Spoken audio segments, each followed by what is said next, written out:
Yeah, with apologies to Mercy Me, I titled this The Generous Mr. Lovewell, and I think you'll see why. So Christmas, right? It's the season we're in case anybody didn't know. In Western culture, Christmas is a season for giving gifts, right? And yeah, we give gifts to each other. We receive gifts. We talk about giving gifts to people that are less fortunate, or just all kinds of gift giving. And I wanna hone in on God's nature when it comes to this, and we'll wind up talking about our nature as God's imagers. So if you could go to the next slide. I want to start at page 1 of the Bible, because that's a good place to start. It's all there at the beginning. In Genesis 2, we read how God planted a garden in Eden in the east. There he put the man whom he had formed, and Yahweh caused to grow from the ground every tree that was pleasing to the sight and good for food. And the tree of life was in the midst of the garden, along with the tree of the knowledge of good and evil.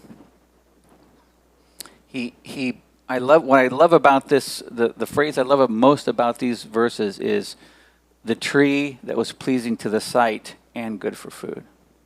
He didn't just, he's not just utilitarian when it comes to what he does, right? Okay, well, you need food, so let's just make some food. And hey, maybe it doesn't taste that great, but it's good for you.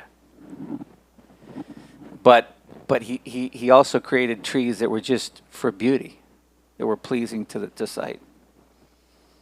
And he forms this wonderful garden, and he puts the tree of knowledge of the good and evil and the tree of life together in the center. But there's all these other trees for eating and for looking at in this garden. And he puts the man that he'd formed in the middle, and pick it up in verse 15. It says that he set him in the garden of Eden to cultivate it and keep it. And Yahweh God commanded the man, saying, "From every tree of the garden you may freely eat, but from the tree of the knowledge of good and evil you shall not eat, for in the day that you eat it you shall surely die." These are verses that are familiar to us, and yet I want to point out something, that this command has two parts. Part 1 is eat from every tree. Part 2 is just not this one. It's not just about don't eat here, don't. It's, look, everything that I've made here is for you. Eat from any tree that you want. Just not this one, but anything else, eat. So the command isn't just don't eat from this tree. It's don't eat from this tree, but eat from everything else. Like, everything else is yours. Just take it. Like, no problem. Don't have to ask. And this is just one way in these beginning chapters in the creation story where we see God's generous nature. He's a generous host that just packed the world just full of resources. Resources to nourish the body, but also the spirit and the soul. Things of beauty and things that you could, get some good calories from. And, God continues that pattern throughout the rest of the Bible of being generous, in spite of the fact that these people have now rejected him and are disobeying, open rebellion. And in fact, a lot of times when he encounters this rejection, what he does next is to give a gift. Like, think of the Tower of Babel, where all these people said, hey, we're going to be like God, and we're going to raise up our own place and make a name for ourselves. And God's response, after he kind of nixes that plan, is he picks one guy from that group. Abraham was from Ur, the area around Babylon. And he picks one guy and says, hey, I'm going to bless you. Like, out of the blue for no reason. I'm going to bless you. You'll be blessed, and you'll be a blessing. And anyone that blesses you, I'll bless. And through you, he just uses the word bless over and over. Or think of of Jacob right after he's deceived his father and his older brother, and like schemed with his mom to take what wasn't his. And he's been doing this really kind of his whole life up to this point. And then he has to flee because Esau, his brother, is after him because he's mad. And he's out alone in the desert, and God meets him in a dream and says, "Hey, I'm going to give you all this land. I'm going to bless you." I mean, like, for no reason, he decides, "I'm going to tell this guy, you're the one I'm going to bless, even though you just did all this like crazy stuff." Or Israel, the nation, when they wanted a king, and God was like, "Man, he tells Samuel, it's not. I know you're taking this personally, Samuel, but don't. It's against me. It's not against you. And you know what? Give them a king. That's what they want." And he just continues this pattern of being generous, and often at the time where you think he might withhold, because these people are not really reciprocating. They're not doing that great of a job of being grateful. And on until the ultimate gift, right? He says, Jesus describes it this way: "For God so loved the world that he gave." And you could stop the sentence right there, and it says a lot. And you could add other things too. He gave blessing. He gives sunshine and rain. He gives nourishment. He just gives. But the greatest gift was just that he gave of himself, his one and only Son. And remember that in John's Gospel, when he says, if you just read it through and pay attention to what he means when he says the world, it means in the world, but he uses it in a specific way. He always means like the part of the world of people that are kind of hostile to God. That's the world, right? Jesus is always talking about the world doesn't know me, but you know me. Like, he's always making this contrast in John. So here, just like everywhere else in John, when he says God so loved the world, he's not just talking about, well, the people that kind of, like Simeon, who are already looking for the consolation. And not just them. He gave to even the ones that were hostile to him. And it was the greatest gift, but not the last gift. The disciples, they meditate on this, and they realize that, man, if God gave his only Son, then how much more would he give all things? Like, would he withhold? If he gives this much, why is he going to withhold anything less than that? And Paul, writing to the Romans, says this: if he gave his Son up for us, how much more will he not give us all things? And I underline freely give here in this slide, because but that word is, by the way, one of the words used in the New Testament to say forgive. When it's charizomai, when they say, when the thing being given has to do with debt or sin or a sinner, in English it gets translated forgive, because that's kind of the sense of it. That's the point. When you forgive, one of the ways the Greeks talked about it is you're giving a free gift.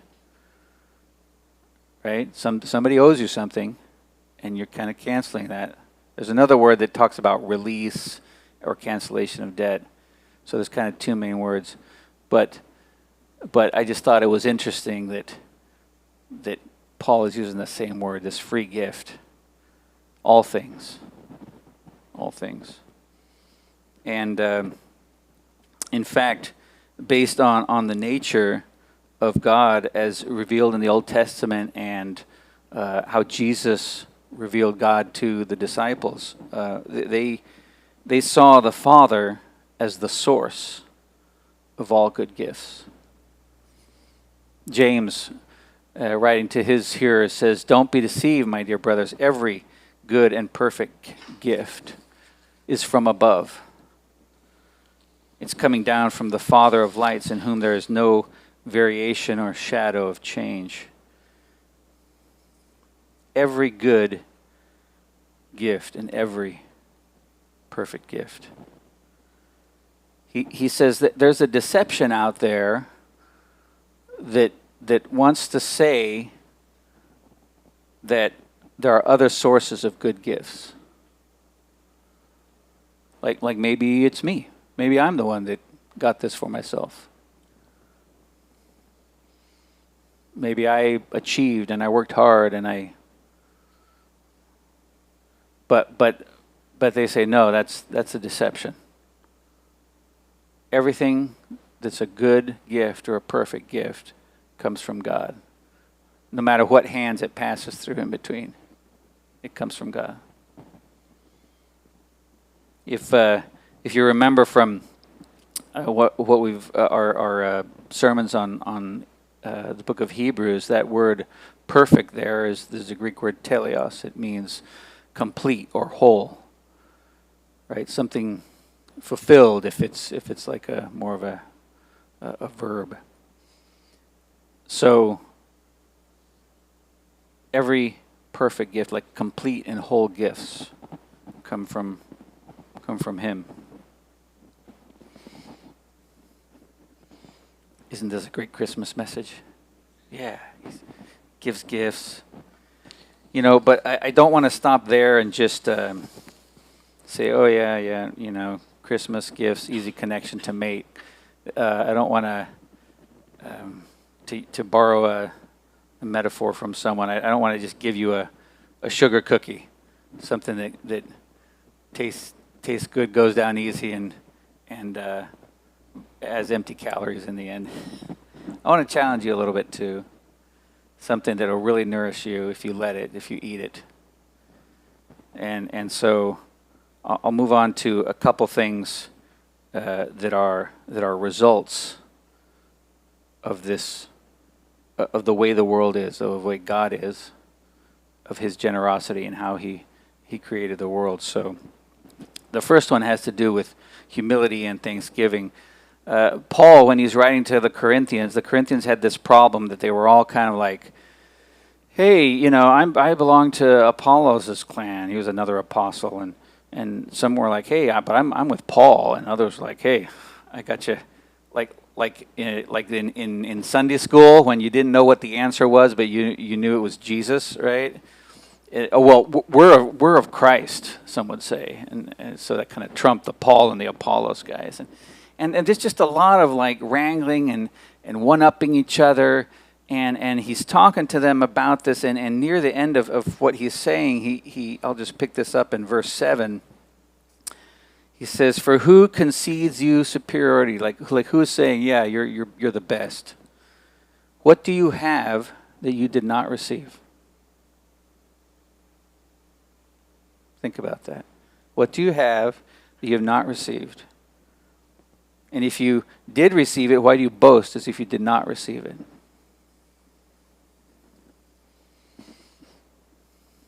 Naked and vulnerable did I come into this world. Everything I have was given to me. Possessions,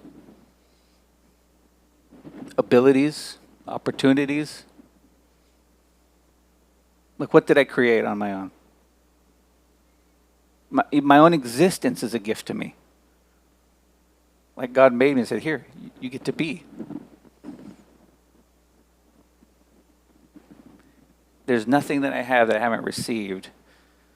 And so on the humility side, I shouldn't boast as if it was mine, as if I made it. And also be really thankful for what I've received.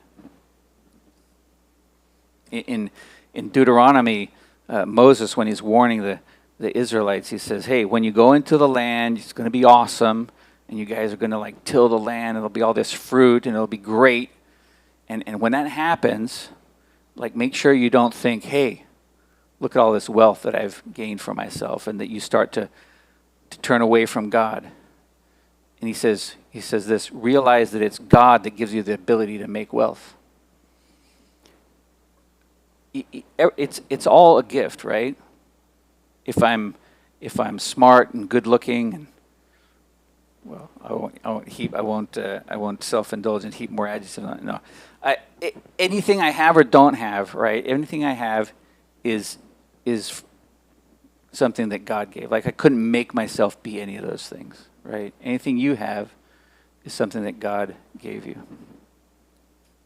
And so it's appropriate to be humble, to realize, hey, I don't have this all together. This is all a gift, and to be thankful.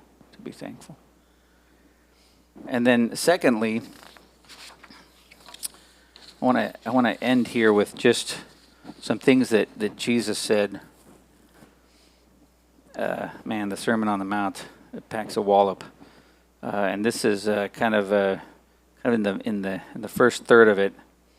He ends with this, and I'll just read it here through.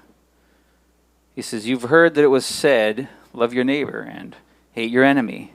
But I say to you, love your enemies and pray for those who persecute you, in order that you may be sons of your Father who is in heaven. Because he causes his sun to rise on the evil and the good, and he sends rain on the just and the unjust.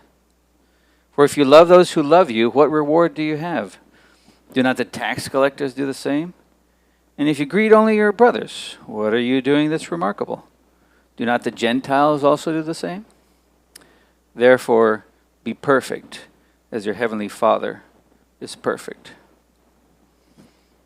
Jesus is pointing out, as I said at the beginning, that God is generous to those that reject him, as well as those who love him.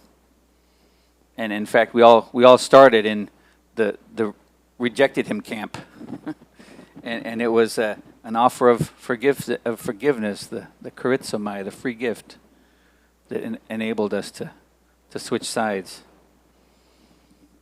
And he knows this from reading his Old Testament and from looking around and saying, that rain that gave us such a good crop, Jeremiah down the road, who's such a stinker, he got the same rain, even though he's just such a mean guy. And he says, that shows me that God wants to be giving and generous even to people that don't accept him, at least not yet. And then he goes on to say, at the end here, I already talked about the word teleos, perfect. That's the same word here at the end in the last verse. Be perfect. Be complete. Be whole, as your Father in heaven is complete and whole. Apparently, Jesus thinks that to be like a whole human without like cracks or blemishes, or to be like really human, what you should do is be really generous. That to be truly human, that's part of it. Why? Because the Father is. He's that way. And that prioritizing, that only giving to those who already love us is incomplete. To be complete, you gotta give to those who don't love you. That prioritizing me and mine sounds like a good thing from, if you explain it a certain way. Well, I wanted to take care of my family. I wanted to take care of my city, my state, my nation, at the expense of somebody else. And Jesus says, yeah, that's a counterfeit. To really be complete, you shouldn't just prioritize yourself. And so he challenges them to be different and to be complete like his Father is, to be generous. So followers of Jesus we don't give we don't give because it's the right thing to do or because we ought to. right? It comes from a different mentality or generosity of man, that's how the Father is. And as his imager, I should be. Being truly human means being like he is. And you know what else? He's provided enough. Like, I don't need to worry about lack if I give something away, because he's packed this world full of resources for us. And so that's what we do when we're truly impacted by his generosity. We're just liberal with forgiveness, with patience, with material things, with time. We're just that way because that's how he's been with us. So let's pray.